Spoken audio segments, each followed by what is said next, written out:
Ito para po sa mga mag-tubeless na gulong at nagtatanong kung ano po bang the best gamitin na pito. Ito po bang TR413 o itong universal.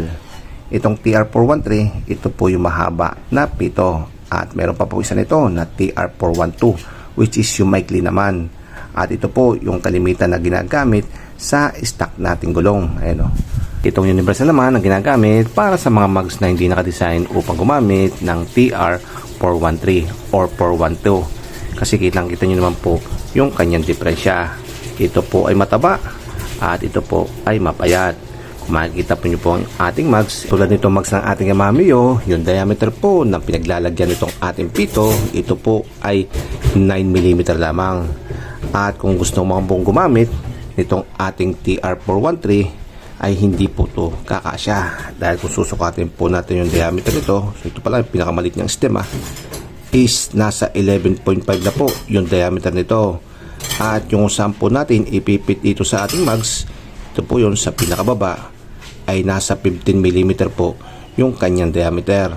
Kaya technically po ay hindi po to susukat o pipit sa butas ng pinaglalagyan ng pito itong ating Yamaha Mio na mugs. Pero kung dito po natin siya lalagay sa mugs ng ating Honda Click, ay siguradong 100% na fit dahil malaki po kasi yung butas ng pinaglalagyan ng pito itong ating sa Honda Click. Kung babawasan naman po natin yung taba nito, no good po yun dahil baka po maputol. At kung i-actual naman po natin, hanggang dito naman po siya. Hanggang dyan pa nga po sa bukal ay hindi na po siya pumasok. Paano pa kaya hanggang dito sa pinakababa? Itong mugs kasi natin Yamaha Mio ay nakadesign po to sa tube type. Kaya yung butas po na pinagkakapitan ng ating pito ay pit na pit po sa pito ng ating interior. Ayan, pit na pit tayo.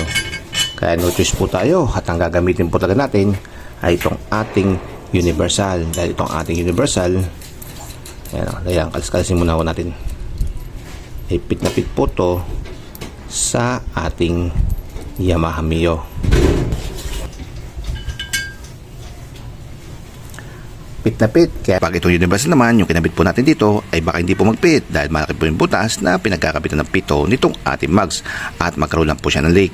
Kaya yung pinaka-the-best gamitin dito, pag malaki po yung butas na pinagkakabitan ng pito ng inyong mugs, ay itong stock, either TR413 or TR412 para sigurado po tayong no leak. Kaya sagot po sa tanong natin na kung ano po yung the best gamitin, ito po ba o itong universal, ang sagot po natin dyan is parehas po siya na best gamitin kung ito po ay pipit sa inyong mugs.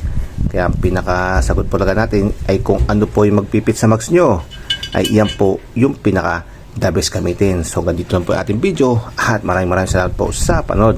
Para sa inyo mga pare ko, paalam.